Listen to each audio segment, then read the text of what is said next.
Cool. Eli Howard, ladies and gentlemen. Thanks for hanging with me, Eli. I'm looking forward to this conversation. Me too. Wild, man. It's we go back quite some time, and Yeah, I'm a longtime admirer and fan of Chris Friesen. I could say the same thing about you. I mean, it's been a pleasure to work with you here and there. I've been very excited when I've been called to like sub in for your projects and like be able to. Thank you. It's always a pleasure. Thank you, man. It's we're always kind of think the same thing, like a man of your caliber that wants to play, with a bunch of bozos like us. You're so overqualified. No knock to our bass player or anything like that, because he's wonderful, but you're someone of your skill set that can set his ego aside, or probably at times play things that just like I've watched you play things that are so below what I know you're capable of. And I just watched like in amazement of that guy knows exactly where his place is and what the song calls for. It's absolutely insane. Like I've seen, and guitar players are the worst about it. It's like I can shred, so I should shred over everything. And you're so not that. Like I've seen you play the most simplistic bass lines where like, I could probably even fake it, and you're doing it because that's what it calls for. And then when you needed to rip, you can and will. So it's quite the treat to watch you play, and even better to have shared a stage with you several times. No, thanks, Eli. You're too kind. Thank you, man. Yeah, you're too kind. I wanna like get into your background a little bit, because we met when you'd been playing for a little while, but like I have yet to really ask you about like how you got started. Like, where did music start for you? How did you get into music? I don't really come from an overly musical family, like no one in my immediate family plays, but my Aunt Jackie plays piano, not really to perform, I guess somewhat, her mother was who was my grandma, was living in this old person's home in Seattle, and she would go play piano for these people, for, people with dementia and stuff like that. And that was her way of performing. It made her happy. And I think it brought her, the amount of joy of playing. And one summer, my dad sent me and both my brothers up to Seattle, and it was the week that the Jimi Hendrix Museum opened. Oh, wow. Yeah, I was there like the second day it opened. it was crazy. Yeah, like they were still like, they're like polishing the sides of the building down and stuff like that. It was the very week it had opened. And I went there and like I saw like the stuff of Jimi Hendrix's, and like they had these little rooms. Have you been there? I've been there once, yeah. So like those little rooms where you could go in, and like it was like a soundproof room where you could play guitar, and like that was the first time I actually put one on me and stood up and played one. And I didn't know what I was doing, but my aunt could play piano, and she started playing that Kingsman song, Louie Louie. Okay. And she had a baby grand piano in her house, and we went back and I was like, how'd you do that? And she taught me like the very simplistic form of how to do that. And it's like I couldn't, like that's all I thought of after that was music. And another time for me, oddly enough, was like I'm a huge fan of the movie Back to the Future, and when I saw like Marty McFly go from being like kind of a square to playing Johnny Be Good, and all of a sudden he was cool, like that was it, man. Yeah, that's great. That's great. So guitar was like the first, like it sounds like you played guitar, and then like with Louie Louie, like your grandmother, is that right? Or your my aunt taught you that on piano or on guitar? Did she like on piano? And I thought like, man, this is so cool. But like I wanted to get a guitar after that, like so bad. I had to have one. Yeah. And I think like right in there, since I was at the Jimi Hendrix Museum, I saw like, they had like all day stuff playing, and they had like the video of Hendrix playing the national anthem at Woodstock. I was like, well, God, look how cool he looks, like look at all these people watching him play, and like listen to the things he's doing. Yeah. So I always wanted to be like not just a guitar player. I wanted to be the lead guitar player. I wanted that, I don't know, whatever that is that comes with that, I guess, attention, kind of flamboyancy. Yeah. Yeah. I mean, that is a really distinct position, because at that point you are like, it's interesting because you don't have the attention all the time. You share the attention more often than not. I mean, there are some bands where the lead guitar player gets the attention all the time, but it's like Angus Young. but like a call and response. Like I know with Brass Tacks, it's like the two of you like share the attention, Yeah. And so like maybe like talk about that. Like, what do you do when you don't have attention? When the attention is on Andy, right? Right. Mm-hmm. And so when it's on him, like, how do you feel about your responsibility then? What's that like? Serve the song, number one, Hell yeah. always. It's, if, we're a pretty loud, very wide sounding band, especially when we had a keyboard, like when we had dual leads, and now we have 3 guitars. So I don't need to be playing. I just don't, especially in the verse. Like, I think it's more important. Like, if I play in a crowd of 100 people, there might be 1 or 2 other people in the crowd that play guitar. And that's about all the people I can identify with, really. Everyone in there speaks English. They need to be able to hear the words. Okay. To me, that's number one. They got to hear the story, the point that the singer's getting across. I think that is above, far beyond. Like, I'm not too big for the song. I'm not above it. If I need to not play a solo, if I need to not play at all, if I need to just hit one note over and over and just pad that and fill out my sonic space, then that's my responsibility. Cool. Yeah. I think that like negative space is an important thing. A lot of times we're like, we think about the notes that we're playing, but like being aware of the space that we're creating too is a lot of what gives a song its shape and where it's going and where it can go. Because if we just all play all the time, there's no apex from there. Yeah, where you got to have some sort of dynamic contrast. I think that's really important. That's something I really learned.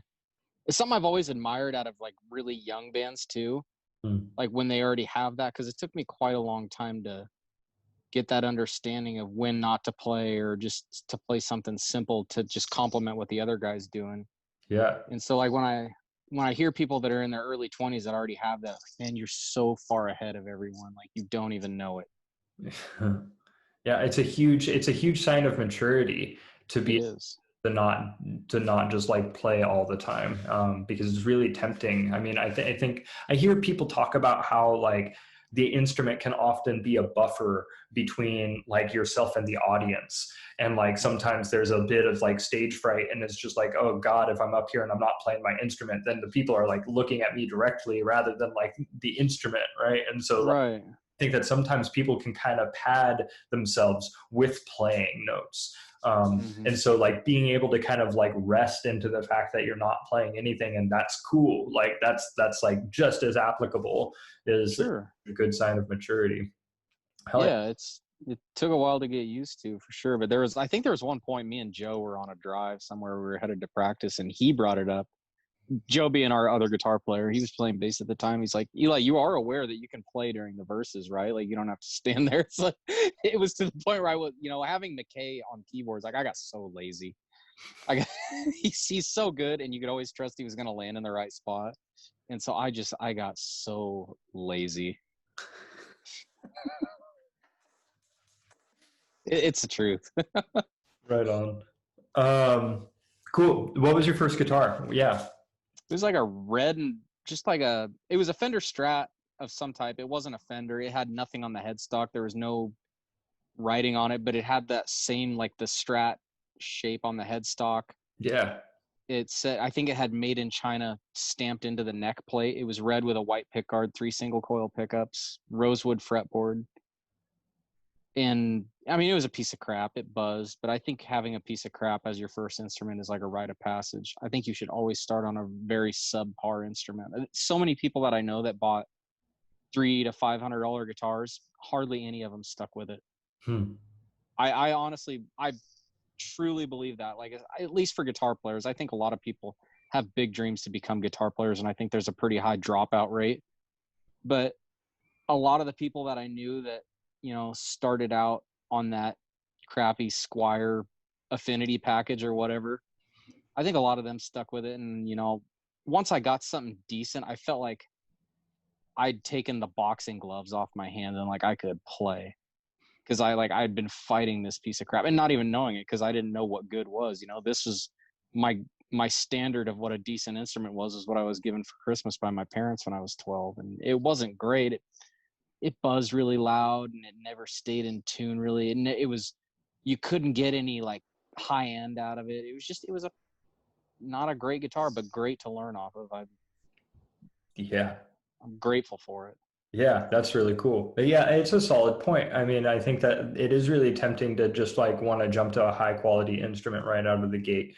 But like, I think that or maybe there's like a sense of like doubt about getting something really, really beginner, really basic to start with. Um, so yeah, that's a cool word of encouragement to like start with something simple and like get comfortable there. And then once you've kind of decided that you've like committed to like learning the instrument, at that point, invest your money. Why not?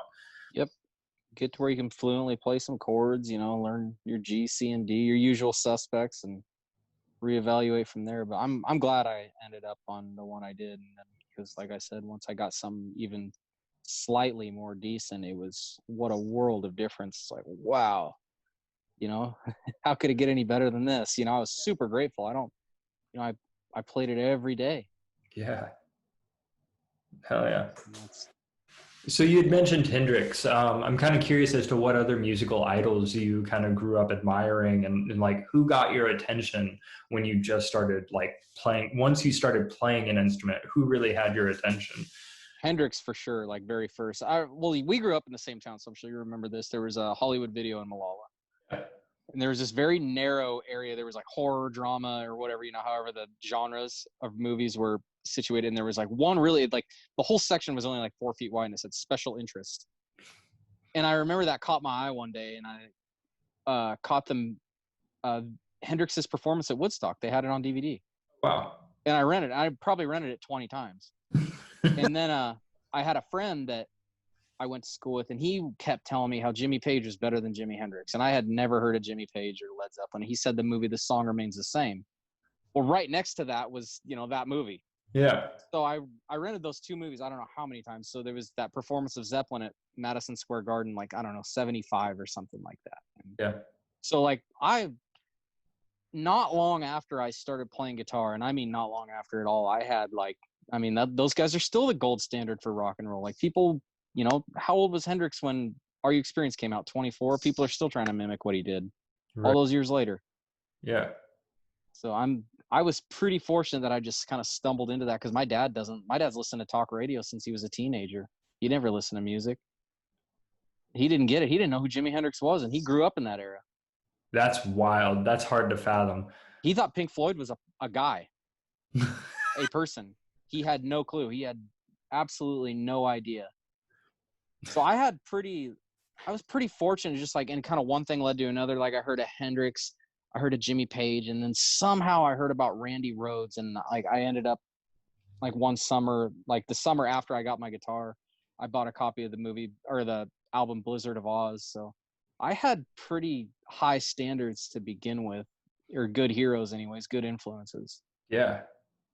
With a lot of staying power. I mean, people still idolize Randy Rhoads, and rightfully so. He was, one of the best to do it, and he didn't have much time to prove it. Yeah. Yeah. I mean, that's the truth. I mean, like Hendrix is kind of the story like that. And when did Randy die? How old was he there? I mean, he was only 2 albums deep with Ozzy. Yeah. I don't know how old he was. He couldn't have been into his 30s yet. Yeah. Yeah. So, I mean, Interesting that like both those cats died pretty young. I mean, Hendrix was a bit more prolific. He had more recording time. Um, but tons. yeah. Yeah, the amount of work that guy put out, like every couple of years they'll find like another unvaulted session from Hendrix that they found. Like, how that guy was able to tour and record that much amazes me. Like, in 3 years that he put out that big of a body of material is insane. And he had an insane work ethic, and that's why I really get upset when people say he was just kind of a drug addict, because if you're addicted to drugs, you won't work that hard. Yeah. So I've always respected that out of Hendrix, aside from being an insanely talented guitar player. I look at Hendrix as a lot different than I think your layman would. I think people who play music, I think, have a different respect for Hendrix, because like if you ask people like who Jimi Hendrix is, a guy that didn't play much guitar or doesn't play at all, they'll say like, oh, he was the best guitar player that ever lived. He was a shredder. And to me, he wasn't this flamboyant shredder. He was like, his incredible chord voicings and bold and daring and willing to try things, like using a univibe, and one of the first people to use a fuzz pedal and stuff like that, or mess around in the studio, you know, like playing the solo to Are You Experience in reverse and leaving it on the album that way. Who would have the balls to try that and say like, here's my debut album? Right.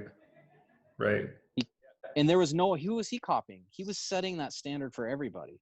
And people are still using that as that's the bar. Ooh, it's true. I mean, It's, a songwriter too. Like not like he was a decent singer too. You know, he was a great singer. I often like kind of draw a line between like vocalist and singer, and like mm-hmm, he was a great singer. He was an mm-hmm. awesome front man. He understood entertainment. Like Oh yeah.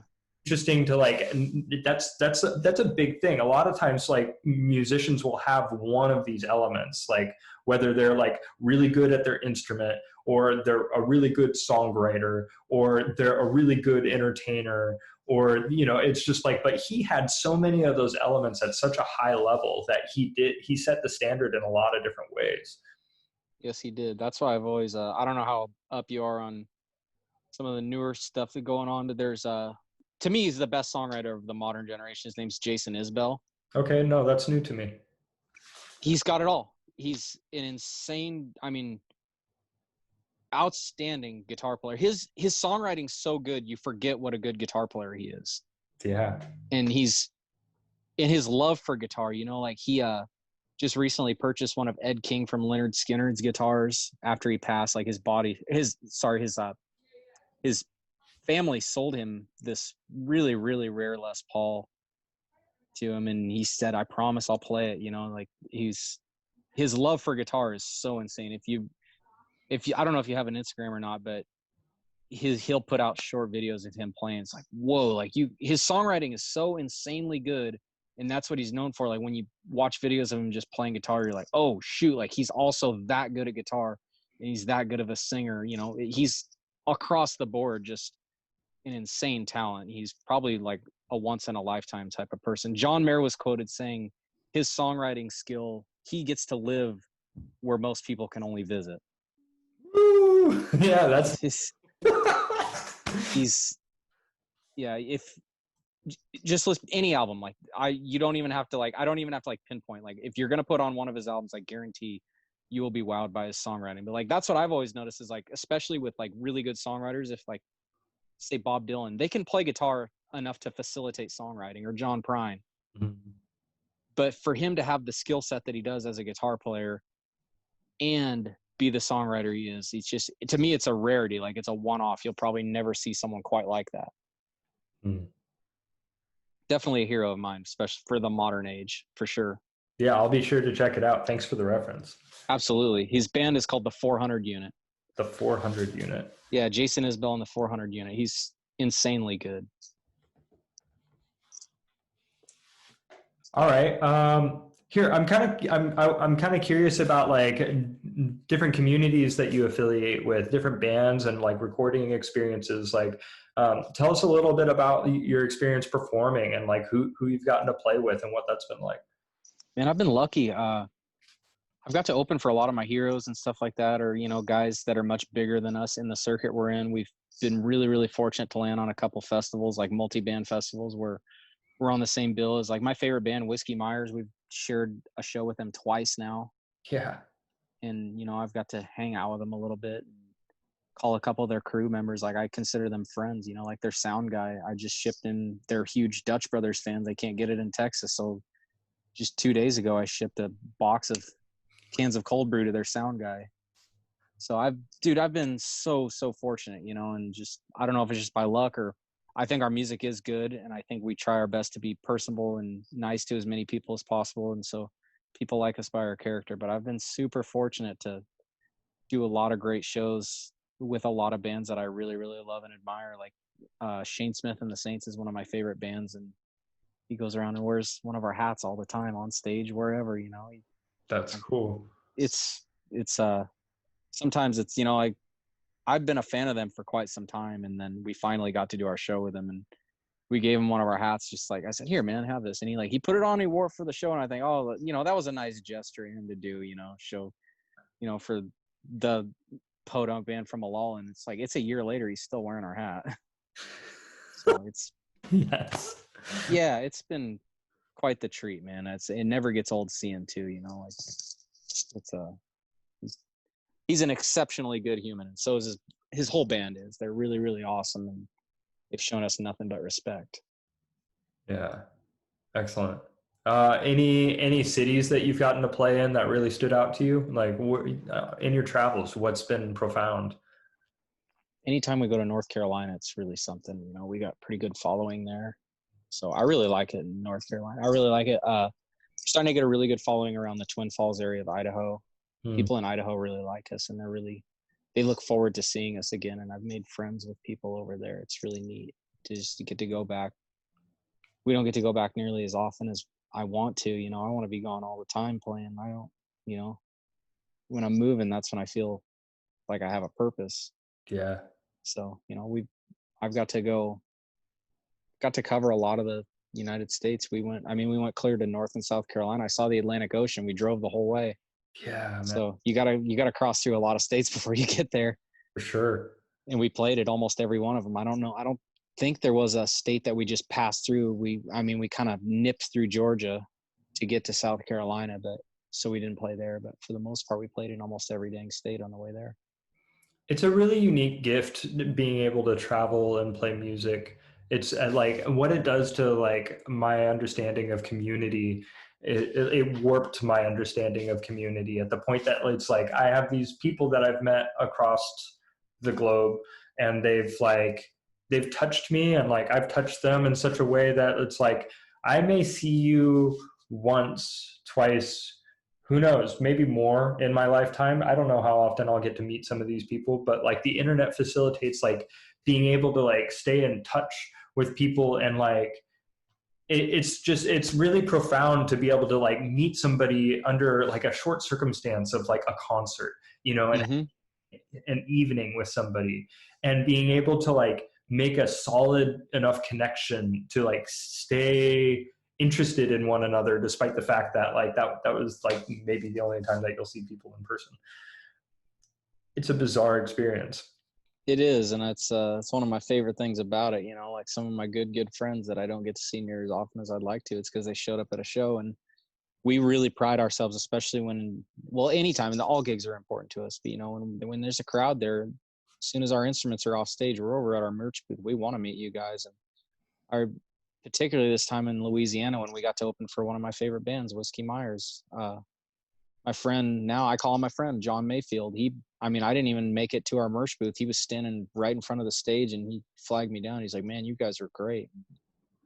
I talk to him all the time now. He's a good friend, and I guarantee you, when this podcast airs, he's such a support. He'll watch like anything we do. Like if there's an album going out, he's got it pre-ordered. If there's a new merch item, he wants it. He is just an exceptional person. Like last time when we were on our big coast to coast tour, we ended up staying a night in Louisiana, and I was about 20 minutes from his house. I caught an Uber out to his place and hung out with him, played a couple of his guitars, and he drove me back to the casino we were staying at, and just all because he got there early and caught the opening band.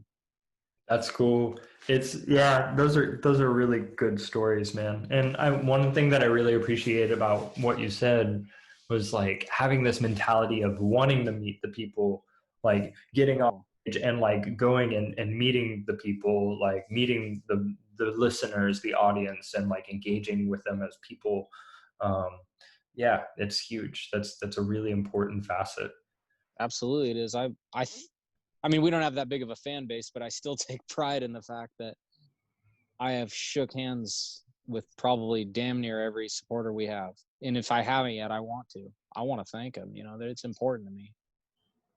I think that that's like a part of that's there's this thought that like there's a lot of support that has decayed for music over the last 20 years or so. It seems like it was a very different industry in the 90s, or yeah, I guess maybe 30 years ago. But it's just really nice to hear you testify about how there is still so much support for live music and how There is. grateful you are for it. It's just really refreshing to hear that perspective, that positive perspective on it. That's it's important to me. It really is. I want to be friends with everybody. I want, if someone's willing to spend $5 or whatever to get into our show, it's not going to help. I'm not going to get anywhere by being rude to somebody. Hmm. And even if I've had drunk people get, rude with me or whatever, I try to brush it off, whatever. Hmm. That's part of being in the music industry, I think, is just dealing with some bad eggs. But I guess that's life. That's with anything. It's true. It's true. Why else is music important to you? God, it's the only thing I was really decent at. I wasn't really good at sports. I remember I wanted to try out for the track team in 6th grade. And I called my dad and told him, and he said, I hate to break it to you, Eli, but you're built for comfort, not speed. So less than a year later, I had my first guitar. But so, it was something that I identified with, and I identified with it easily. I didn't have to force it. I just wasn't good at much else, I guess. I don't know. I just always liked the idea of being in a band, and that's kind of what I was after. That's what I wanted to do. And I don't think I ever really wavered too far from that from when I first started playing. And here you are, you're doing it, man. I mean, it's just like you're a great story of that. It's like that's a success story at the point that you wanted it and you stuck with it. And now, I mean, you've had some pretty remarkable experiences within it. Oh, absolutely. I'm fortunate, man. I really am. I never thought that I'd get to, drive across the country a couple times just to go play guitar, whether people wanted to hear me or not. And sometimes they don't. I've cleared a room before. Yeah, been there, done that. Yeah, the old golden goose egg when no one shows up. You ever heard that one? Uh, We've had those. That's what I think. Honestly, that's character building, though. I don't let that get me down because I've played for just the bartender and the cook before, and when there's a good crowd, I am exceptionally grateful. yeah, man. And I don't, it's easy to get let down in situations like that. Like, God, why do we suck so bad? Why didn't anyone show up? And then when people do show up, you're like, this is all right. This is cool. I think you gotta pay your dues. That is a thing for sure. Yeah. You just gotta, don't let it get to you too hard. Reevaluate. Failure's the most important part of success. Yes. Why is music important to society? Like, why do we need music? You gotta have the arts. It takes all types to make the world go round. If I've never met anyone that, like, even my dad, who says he hates music, like, I still hear him like walking around humming to himself and whistling, or music goes back as far as recorded history, if I'm not mistaken. Whether it's praising your God, that you go to church and people sing songs of worship, or things that make you happy, or it's a creative outlet for people. It's so important. It's definitely been a great thing for me. I wouldn't be the person I am without it, and it's always been there when I needed it. It's okay, yeah, the medicine aspect of it. Like I often talk about like music being medicine for me. It's a synergistic medicine because like I can sit here and like devote my time to a craft, like even when I'm feeling horrible about life. It's like even when I'm down in the pits, I can like sit here and play my instrument, and it's therapy. Like, and then on top of that, like I can go and I can perform my art in front of people, with people, and like have the therapy of like playing in a band. So it's like then it's like it's not only good for me alone, it's good for the band, and then it's also good for the people. It's like there's all these different ways that like it serves us. And I think that like it's interesting because there's like the medicine of listening to music like on headphones or being here, kind of in awe of the art, and then like going out and witnessing it in person is a whole different type of like we're Yes, it is. witnessing this together. It's Yep. And the feeling it too. So you go to a loud music venue where like they got the toms just like run really hard through the subs, and just every thud you feel it, and everyone's into it, man. There's nothing better than that. It's you go do stuff like that so you can forget about your problems.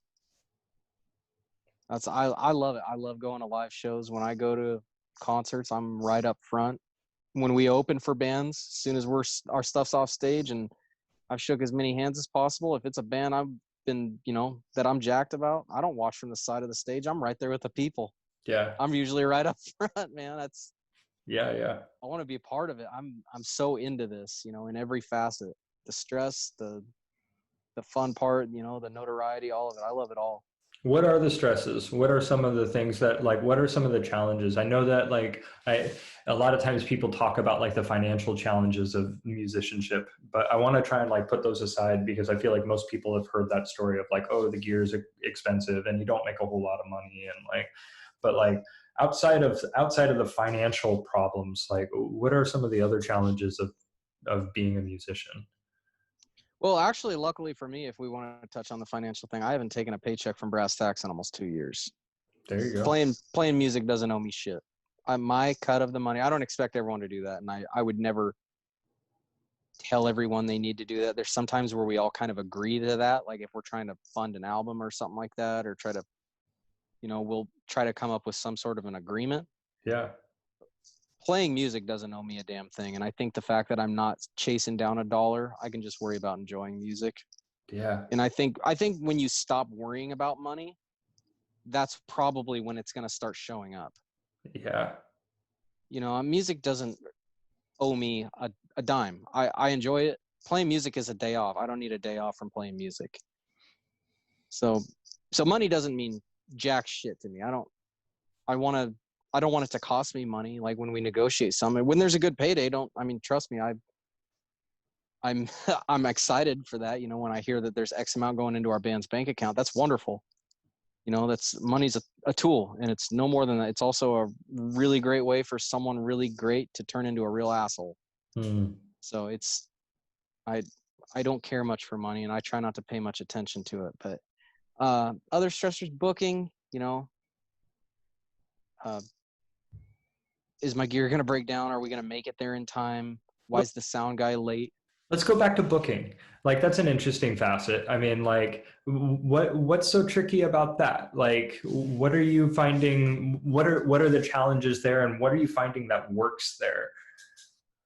Well, just like I pay really close attention to like who's rolling through town and stuff like that. And I want to be playing all the time. And sometimes like, we'll find out about a gig last minute. It's like, oh God, that sounds great. I got to go through and call everyone. And, one guy can't do it. And my hopes are all up, oh God, this would be a wonderful show. And I'm so jacked and excited about it. And then, it seems like, it's right out there where I can grab it and then missed out on a great opportunity here. I want us to be playing as much as possible, as often as possible. Like I said, I don't want it to have to cost the band money to go do so. And there's so many variables that go into booking, how are we going to, if we're going to play here, where are we going to go? Do we want to play somewhere tomorrow? Are we going to go home? I just want everything to go smoothly. And I take a lot of that responsibility on myself. And I think, when it doesn't go smoothly, I get to a point where I feel like I let everyone down, because I handle a great amount of our booking. I'm our booking agency, I'm his main contact.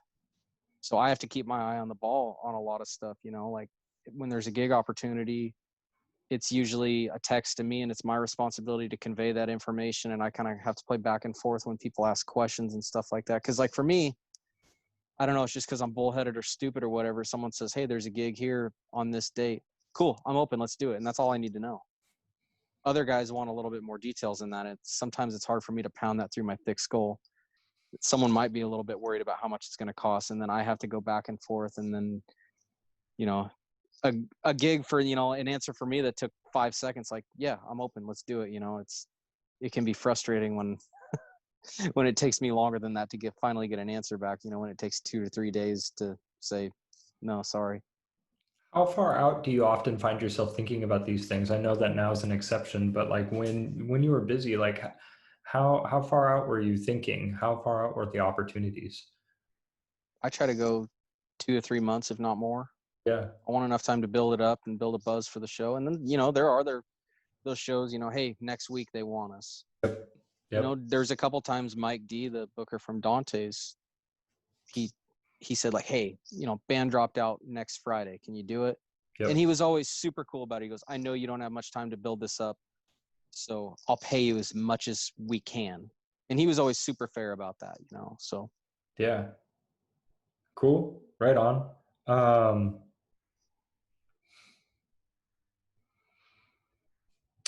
I want to, yeah, I want to kind of tap into like genre and style a little bit. I'm kind of curious as to how you would describe like the brass tacks and then like maybe like your style of music. Um, yeah, what makes that distinct, and like what are some of the genres that are close around that, or maybe some of the influences of that genre? I guess I'd call us a Southern rock band. I hate saying that because we're not from the South, but I think that's what we closely identify with Yeah, the easiest. We're a rock and roll band. yeah, We wanted to be a country band or whatever. And I used to play a Telecaster and fake my way through chicken picking and stuff like that. But we're a rock and roll band. We're loud, we're aggressive, but we don't care when we arrange a song. We're not worried about, is it enough of this or too much of that? We just play. And we try to, I guess, a melting pot, I think we're almost lack a genre at times because we don't care. And I think having that freedom, that's when you put out your best work. totally. That's like when you comes out, like it's a voice, like when the ensemble Bingo. voice comes out, and that's like the uniqueness of it. That's how you're being like authentic, um, is by being, I mean, because we're all influenced by so many different things. I mean, there's like musical influences and non-musical influences that contribute to how we play the instrument, and like each of the band members is going through that. And when you stop caring and trying to fit into a box, I think that's when it starts to be profound. Oh yeah, absolutely. It's in, I think we quit caring early too, which was good. Like I see so much, especially like, and I hate to shit talk bands, so I'm not gonna like be specific, but like you can just tell when it's just contrived. Yeah, You can tell when someone's just putting on an act, when you, and it really, I don't like it. It's just, I see it often, and it's almost just like, what are you doing, man? you know, I I think just not worrying about, I used to worry about that stuff. I really did. Like I remember there was this really, really good guitar player that I had a lot of respect for, and he was never a dick to me. He never has been. But just he would come in the room, like he'd come out and watch me play, and I would just freeze up. I was scared of him. He's so good, and this guy's watching me. He's got to be judging me, right? And it took me a long time to get over that. And finally, my drummer, who's played, in every band with me, he realized what was going on. And I said something, I was like, God, dude, he's here again. What the fuck are you worried about him for? It's your show, not his. He yep, drove out to watch you. yep. And ever since then, I haven't worried as much about it. Sometimes my nerves get the best of me, and I try to do my best to not let it show. But, it was last summer we played this really big festival locally, and it was kind of like an A and B stage, and we were on the B stage. So while the bigger band was doing their hour set, you were sound checking for your 45-minute set. And Mhm. I'll be goddamned if that dude that didn't used to scare the hell out of me was sitting there. I mean, he was the first one there. He was watching us sound check, ready to watch our show. Man, that's a true story right there. I mean, there have been numerous times I've heard this conversation about being intimidated by people in your community, and just being able to like be on the stage and know that this I've got the gig. Like he's down there. It's Yeah, like, he paid for the ticket to get in. yeah, and like, I'm up here, and like taking like rest in that, and like drawing some confidence from that, and like being able to overcome some of that like fear of judgment mentality by like you've got the gig, like you're good. Like, Yeah, yeah. What's there to worry about? right. Just do it like business as usual. Yep. Yep. The hard part's done. You got your stuff on stage. Yep. Playing music comes naturally. Have fun. Yeah, man. Okay, cool. So like do me a favor. Like what makes Southern rock different than rock and roll? Like why is that a valid subgenre? Like why do we differentiate that? When I think of rock and roll, I honestly, because I think they did it better, I think of like British people. Okay. I think of like just heavier blues with more toms Cool. on the drums. Like I think of Cream. I think of early Zeppelin. To me, that's rock and roll. Not saying that Americans didn't have their fair shake at it, but like I really think there was a shift in the whole rock and roll thing when Skinner had come around. And I think that's evident with the fact that, Eric Clapton, assembles Derek and the Dominoes, and he goes and recruits Dwayne Allman to play on it. Yeah. So I think there was a huge shift there, and the Southern rock was just different because I think it was like a especially for the time too. You got to think like, late 60s, early 70s, these guys are from the South, segregation. And then like the Allman Brothers, they're an integrated band. They got a black drummer. Yeah. I think they ended up with having a black bass player after Barry Oakley died. There was so many different genres going on. They weren't just playing like blues standards, like, yeah. Like before the Allman Brothers were the Allman Brothers, they were like nailing Temptation songs, like note for note. They weren't afraid to try things, like before Dwayne Allman had assembled the Allman Brothers, he played on he was a studio guitar player at Muscle Shoals. He played on Wilson Pickett's Hey Jude. Wow. So I think the diversity there was a lot different, and they were very daring, like if you listen to some of the stuff that the Allman Brothers did, they would touch on jazz and stuff like that. They weren't so much just kind of pigeonholed into like, not saying that rock and roll really was, but that started out as just like heavy blues to me. Yeah. Like a lot of Cream stuff, that was, there was a lot of blues involved in that, or like the first Led Zeppelin album. For sure. Or, even if you think about it, like Black Sabbath's first album, it was heavy electrified blues-based music. Right. I mean, they all kind of took wing from there. I mean, it's all some of my favorite music, but to answer, I guess, to circle back, I mean, that's to me was what made Southern rock just slightly different. I don't think they were as heavy. Like their guitars were fairly clean. Dwayne Allman used a lot of slide. There you go. Yeah, this is good. And, a lot of use of like Hammond organ and stuff like that. They just had a much different approach and attitude. And, some of that might've been in their upbringing, like, I think a lot of just you become a product of your environment, like all those, the grunge era, coming out of the Northwest, it rains a lot. It's, it's crappy and depressing 9 months out of the year. And I think that was manifested in their music.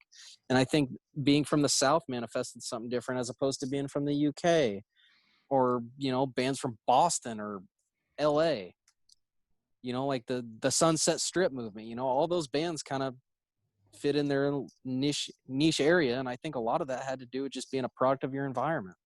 Do you think that's conscious or subconscious? I mean, like, is that like purely just being in Oregon, like made you play the way you play? Like, I think it's totally subconscious. Yeah. I think it's more than music. Mm. I think it's just, the culture, so everything is a variable of everything really, like especially in music, like if you got into a fight with your girlfriend before you went to the studio, you might play like shit or play different than if you're in a good mood. Right. And I think, just having the crappy weather and, Oregon's probably not this fast-paced, ritzy area the way that LA is. And I think all that just kind of manifests in how the music comes around, being from a kind of a logging town, we're very blue collar here. Right. And I think a lot of that has to do with, what comes out. Because like a lot of people, like our last single that we put out, I don't know, like 3 different people that listened to it said like, man, this sounds so much like Alice in Chains. And like, I didn't see it. And I don't think I've ever listened to an Alice in Chains record all the way through in my life. But that's what several people told me. It's like, that sounds so much like Alice in Chains or Soundgarden or one of those two, which never listened to a whole lot of them, but that's kind of what people said we were congruent with. Yeah, I mean, it's an interesting compliment. I think that like those kinds of things are a lot of times it's what people can associate with. Like those are moments where your listener has to like find something that they've experienced and they can relate it to. It's interesting to know that it's kind of like those are both pretty grungy moments of rock and roll, Alice in Chains and Soundgarden, which is kind of like something that popped out of our region. Yeah. Yep. Um, with amazing success too. I mean, there's still, I mean, Chris Cornell to me is, his vocal ability is, I mean, up there with amongst some of the best singers in rock and roll. yeah, I'm probably a little bit biased. I think that God, I can't remember. Audio Slave. Sorry, I was drawing a blank there. I think they were, to me, like they were more of an enjoyable listen. Like I would rather listen to Audio Slave, especially over Rage Against the Machine. I yeah. think it took all the great things about Rage Against the Machine and then put one of the best rock vocalists of all time. Like, I don't know why more people don't talk about Audio Slave. It seems like they did their thing and then, like, it was cool when it was there and now no one's talking about it. Like, why isn't there more people still listening to those guys? They were incredible. I mean, it's funny you should mention them. I've been listening to Out of Exile and their first self-titled record, like within the past week, quite a bit. I've actually been working on a couple of the tunes with some of my students. There's some great riffs in there, and it's interesting because it's like the music isn't inherently complicated. It's No. it's like they were very good at like crafting like simple parts that all locked together exceptionally well and communicated very unique ideas. Yeah, probably I mean, as far as like straight rock and roll goes of the modern era, probably my favorite band. Audio is huge. I would agree, man. I every once in a while I go back and just like, God, these guys were so good. And then another band that I just recently started listening to again that I kind of was like a flash here and gone that I don't think got the proper rating was Velvet Revolver. Yeah. Okay. Yeah, I remember that. I mean, they were just so damn good. And like, anything Slash does, because Slash is one of my favorite guitar players. Yeah. And so just anything where he's playing guitar, where just his bending and vibrato and just his tone, everything is just so good when Slash has his name on it. Yeah. So he was, and then another, Scott Weiland on vocals. I mean, another incredible vocalist. That was a super group too, right? Yes, Duff McKagan on bass. I want to say the drummer had played with Guns N' Roses for a time too. It wasn't their original one, but I think that guy had. I'm drawing a blank on who the guy is, but I can picture him in my head. And then obviously Slash, and then Scott Weiland of Stone Temple Pilots. Yeah. So yeah, I mean, there's a lot of firepower there. It's super groups are interesting, man. I mean, I've been listening to Them Crooked Vultures, which is like, I mean, that's a great record. You're taking like Paul McCartney and Queens of the Stone Age and just kind of like smashing it together and saying, hell yes, this is like, it's really, I mean, and Cream, I mean, talk about another group that was like, they were all kind of already established and then said, what the hell, let's get together and do a thing. And it just ended up being fire. Like, Yeah. I mean, yeah, and they're all kind of fans of one another in some facet or another, and it's a shame they didn't stick around longer than they did because Cream is exceptional. I mean, they were, especially Ginger Baker, man. I got three favorite drummers: Ginger Baker, John Bonham, and my drummer Eli Tejon. Eli Tejon being my favorite. yes, man. Yeah. Okay, cool. Are there any profound effects that you think the pandemic's going to have on art? Yeah, I do. I think there's going to be. I actually just spoke with one of the top promoters in Portland about this. He's just a very, aside from being a really nice guy, just a very kind of a beautiful mind, I guess you'd say. And I had kind of some of these same questions he brought up. Because I asked him, like, hey, dude, do you think this will have a long-lasting effect on live music as we see it? Do you think – because I was of the opinion, I thought that, this live streaming, while it's good, it's given us an outlet. I thought, I had this hypothesis that this is going to get too easy for people. Why leave the house if you don't have to? They did it before. Why can't they do it after the pandemic? So I asked him that. I said, do you think this is going to have a long-lasting effect? Like what's going to happen with these large festivals like South by Southwest and Coachella?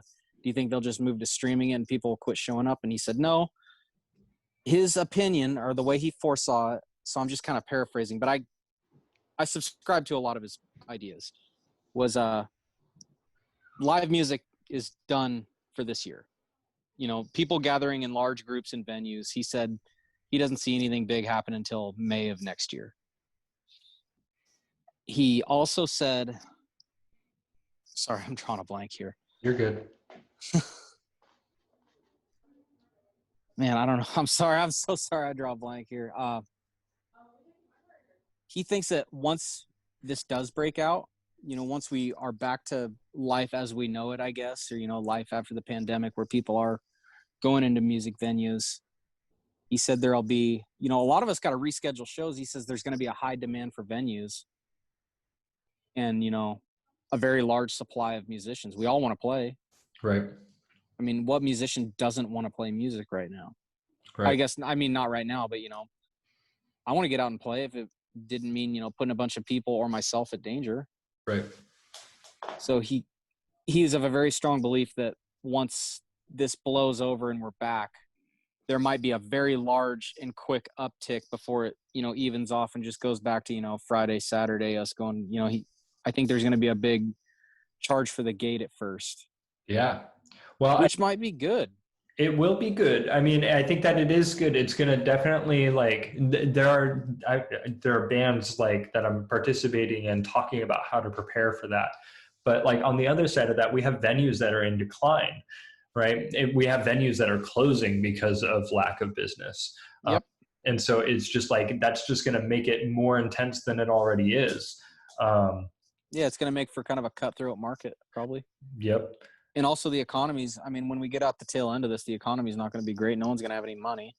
It's going to be interesting though, because people are going to be hungry for entertainment. They're going to be hungry to get, so they're definite, like free shows are going to be a thing that draw people, and so, yeah, I don't know. It's going to be interesting to see how the music industry decides to cope with that, how venue owners decide to cope with all of these facets.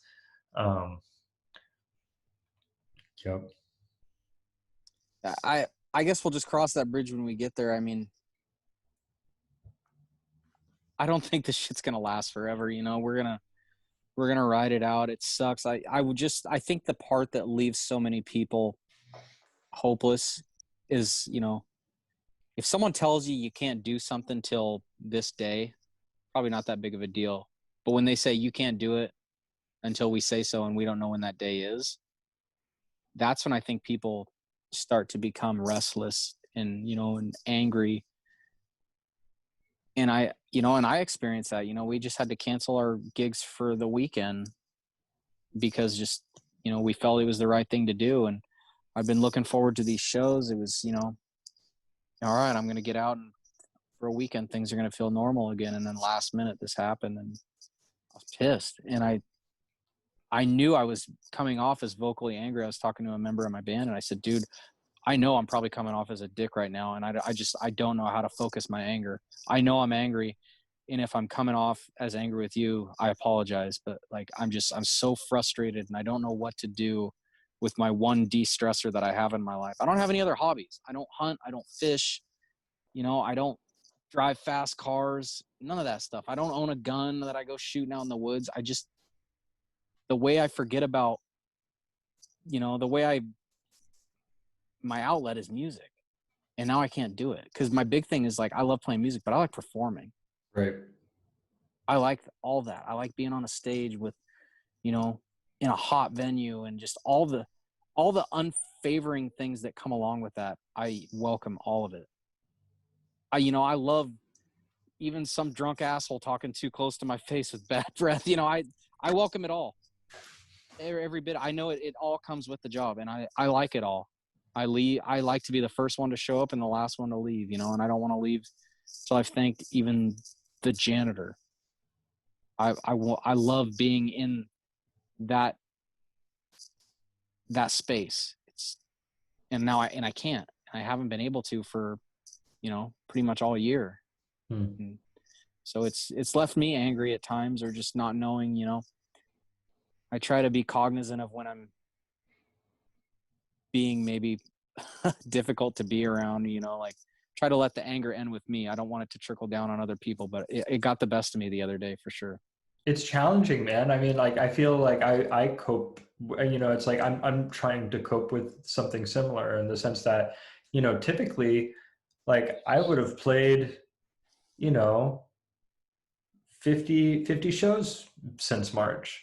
And I haven't done a single one, you know? And so like, that's not true. I did one last night, you know, and even there was no audience. It was just cameras. That's hard to get into, I bet. Dude, man, it was hard to get into. I mean, it was interesting just because like there was part of like, I don't want to stray too far from it, but it's like, thank God for the opportunity to actually play with other people, because like since March, I've just been in this room practicing by myself.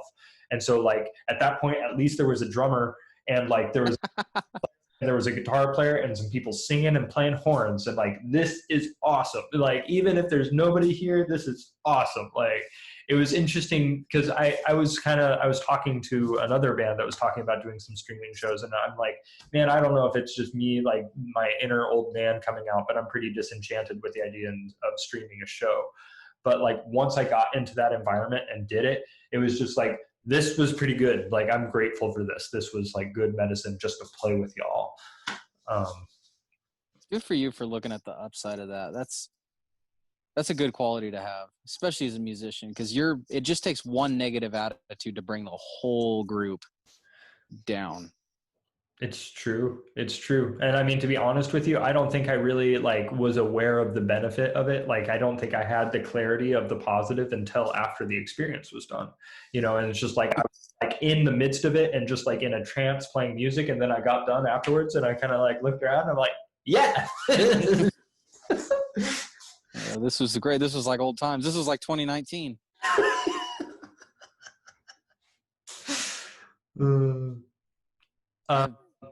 I want to pick your brain about advice. Like, has there been any advice that has really stuck with you that you've been given throughout your process of developing music? Absolutely. I mean, so many different people. I think the biggest one was serve the song. Yeah. Don't rule anything out. Yeah. And I think that's why it was so easy to, you know, like we were saying earlier about not sounding enough of this or that, you know, it's just, well, you know, why worry about it? Why rule anything out? Yeah. Why do I need to play during this verse? Why do I need to play during any of the verses? Hell. So, you know, it's I've been lucky to get to, I'm a pretty outgoing person, and I started playing pretty young, and I wasn't ever afraid of people that much. So when there was a player better than me, I asked them. You know, if I had questions to ask, I'd just go ask them. And usually the guys are pretty cool about it. I've met a couple bad apples, but, you know, a lot of those great guitar players just gave me really good advice. I remember one night, like a big gong went off for me this one time. I asked this guy, I said, man, I just want to play just like you. He said, no, you don't. He said, you're just going to do your representation of me, and you're just going to sound like me on a bad day. Yeah, you're probably right. He goes, take things you like about me and make them about you. Yeah. And that guy, he was actually super gracious. He came over a couple weeks after that and sat down with me and gave me a guitar lesson and stuff like that. I mean, the guy I'll never forget it. But, you know, I've been really lucky of just not being I'm not a shy person really. And so from when I was really young, I would always just ask, like, hey, could you show me how you did that? I like what you did there. That's anywhere I go where there's music going on, whether it's going to church, going to a concert. I mean, just some guy playing on a street corner. I watch, I pay attention. And that was actually a great lesson you gave me one time. We sat down at a bar years ago, and you told me, I think it was out of a book called The Music Lesson, if I'm not mistaken. I think you said you were working at a golf course at the time maybe, and you said, I could walk out on the golf course with my bass, hand my bass to someone that's never picked one up before. And if I had my ego killed enough, and if I was open-minded enough, that guy, whether it's just the way he held it or whatever, he would do something that I wouldn't have thought to have done. I mean, that was one of my best pieces of advice came from you. I mean, like there again, it wasn't me. It came from, I mean, that's Victor Wooten, right? It's a great book. It's a great book. But I mean, just like teaching, man, I've seen that the other day. Like one of the things I've been trying to do is like get students to like have creative periods. It's like, cool, practice, be focused on things that you want to develop, but then like also have periods where you're just like exploring the instrument. And so like kid came the other day and he's like, I found something cool. I don't know what it is, but I like the way it sounds. And he had his fingers up here on the top fret of the guitar and he was strumming it back here. And I'm just like, right. It's just like sitting there just like exploring. You know why he did that? Because no one told him he couldn't. Right.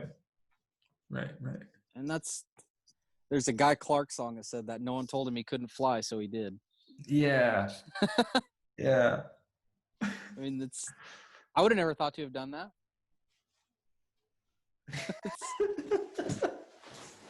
That's actually really remarkable. That's kind of jealous. I didn't think that one up. Oh man. So yeah, I've been really fortunate to have a lot of good advice, and even some bad advice, and I've worked with a couple people that weren't afraid to just tell me what I was doing was kind of boneheaded. And I played in bands where, I got a really quick, like a fast track in what I didn't want to do, how I didn't want to conduct myself. So I think the low times teach you just as much as the high times. It's an important mentality for sure. Yeah. Yeah, you got to take it all in stride. Even if you don't like it, another drummer from a band I really admire, he doesn't play with him anymore, but I asked him, I said, man, what advice could you give me? He goes, play everywhere.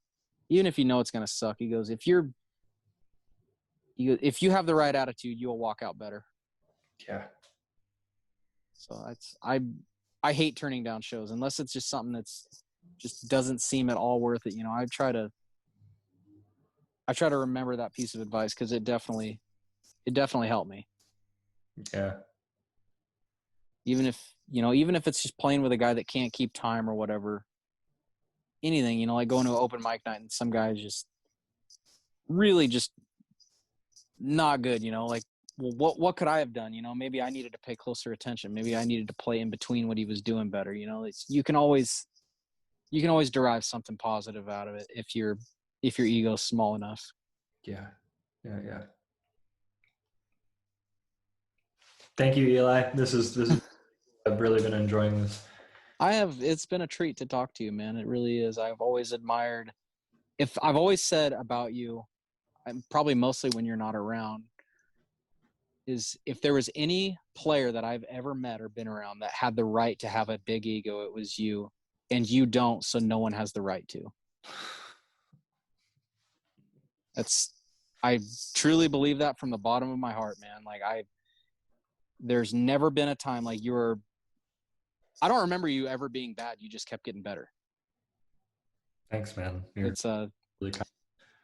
Of course, dude. It's a pleasure to get to play with musicians of your caliber, and I've learned so much by speaking to you and your knowledge of your instrument and music and just how to conduct yourself as a musician is so admirable on so many different facets. You're so good at being, part of a unit, like it's one thing to play your instruments. If you're 5 guys standing in a room playing your instruments, that's one thing, but 5 guys playing together is something totally, totally different. And you're such a master at it, man. You make the people around you better. Thanks, man. Of course. It's been a pleasure getting to do this with you, man. I'm honored that you asked me. Like I'm sure you play with musicians that are world class. Like you have a really impressive resume. So to get to be mentioned in any sort of conversation with musicians that that you'd like to do this with is quite a treat for me. Humbling. Stellar, man. I've really enjoyed it. Your perspective is so grounded. And yeah, I really appreciate your mentality. Your sense of gratitude is it's almost overwhelming how grateful you are. It's really nice to hear. Thank you. Yeah, man. Yeah, you're very welcome. I appreciate it. Well, man, enjoy the rest of your evening. And if there's anything else I could ever do for you or help you be a part of, I'm there, man. Thanks, man. I do have 1-2 more things. Oh, yeah. Okay. Who would you refer if I were to who would you refer to do this with me? Of the people that you know in your community, who do you think I should talk to? I mean, number one, because I've already said he's one of my favorites. My drummer, Eli Howard. He's And I bet he would be more than happy to. He doesn't seek stuff like this out, but I bet he wouldn't turn away an opportunity to. I call him my musical soulmate. I have ultimate trust in him. He's been my best friend. I'm 31 years old and I've been playing with the same drummer since I was 16. Yeah, that's cool. That's longevity, man. That's great. I know people twice my age that haven't kept a band member around of any instrument for that long. And it's something that I take very, very seriously. It's something I take an immense amount of pride in all the members of my band, honestly. Joe Gibson, another, he's only been in the band for about 2 years now, but his musical input and his knowledge, his prowess, I mean, he's definitely made me better. Yeah, man. Cool. I'll hit Eli up. Yeah. You should, dude. And honestly, any member of my band, Ryan Stadler is our bass player now, and it's criminal how good he is, especially how young he is and his attitude and, to the way he travels really well. We've gone across state lines with him and stuff like that. Never a negative thing to say. And the best DJ we've ever had. He always sits up front with my iPad with Spotify going, and he cranks out tunes from here to the far end of Idaho. Yeah. He's the man. Cool. Right on. Ryan Stadler, right? Yes. We call him Studler because he's so good. But yes, Stadler is his last name. Cool. Yeah, and then I want to give you the floor, Eli. Is there anything you want to say to anyone that might be listening? Keep playing. If you're young, if you're discouraged, just keep playing. Yeah. Playing music doesn't owe you a dime. Do it because it's fun. Don't go in music with the mindset of trying to chase a dollar. I really think that's an important one to know. Like, you hear about rock stars with big houses and shit like that. Don't let that be your measurement of success. This is actually another really good music lesson someone gave me. He said, don't let your metric of success be albums sold, money you made, anything like that. He said, let your metric of success be, did I play better today than I did yesterday? Yeah. And he said, if you can do that, and if you can work hard to achieve that, you will flourish.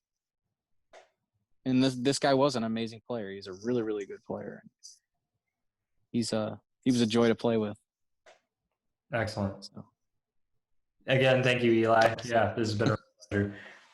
Yeah, it's been, man. I really, really appreciate it. Thank you so much for your time. Yeah, likewise. Take care, my friend. Later.